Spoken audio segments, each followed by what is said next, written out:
Alors parmi toutes les races de chats, il y a un chat qui est plus particulièrement alchimique, dirais-je. C'est le chat des Chartreux. Ce chat, quand on regarde son poil gris, luisant, métallique, quand on est alchimiste, on ne peut qu'être interloqué, parce que en réalité, c'est ce poil alchimique, c'est aussi finalement la cristallisation de notre minerai. C'est très étonnant, c'est très très étonnant. Et quand on caresse ce chat, on a l'impression de caresser notre minerai. Alors, pourquoi ce chat des Chartreux? Pourquoi un Chartreux?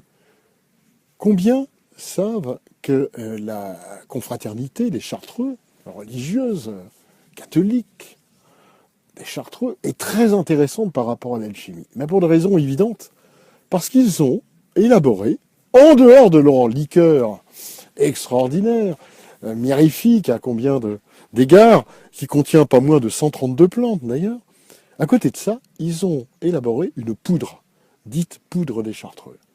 Alors, je ne le dirai pas maintenant, mais j'invite à se renseigner sur la composition de cette poudre des Chartreux. Et ils verront à quel point c'est étonnant, et à quel point peut-être il y a une matière alchimique là, qui va finalement se laisser décrypter. Je n'en dirai pas plus.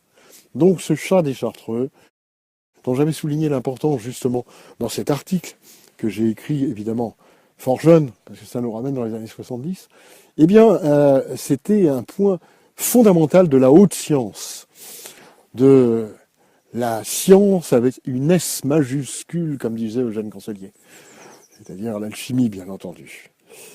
D'autres symboles apparaissent qui se dégagent en dehors du chêne creux, en dehors de tous les éléments qui peuvent nous entourer, qui sont variés, qui sont multiples. C'est pour ça que mon propos ne peut pas être exhaustif.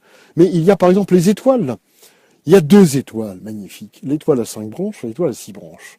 L'étoile à 5 branches, c'est le pentagramme dans lequel Vitruve inscrit l'homme.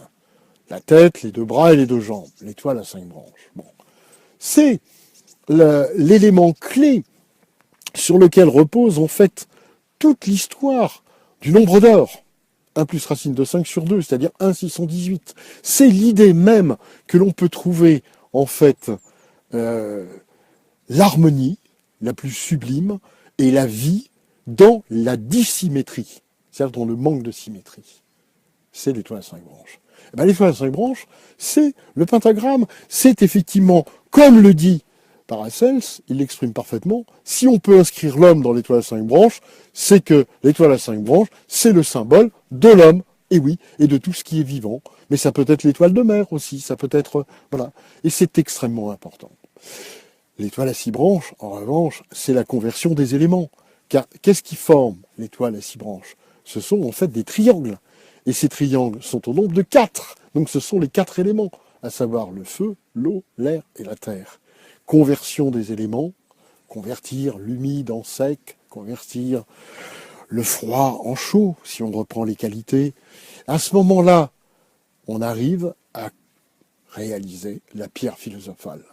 Et donc, si l'étoile à 5 branches était, comme dit Paracels, le symbole du microcosme, ce qui est à l'échelle de l'homme, alors l'étoile à 6 branches sera le symbole de la pierre philosophale et donc du macrocosme à l'échelle de l'univers et du cosmos. Ce sera la pierre philosophale.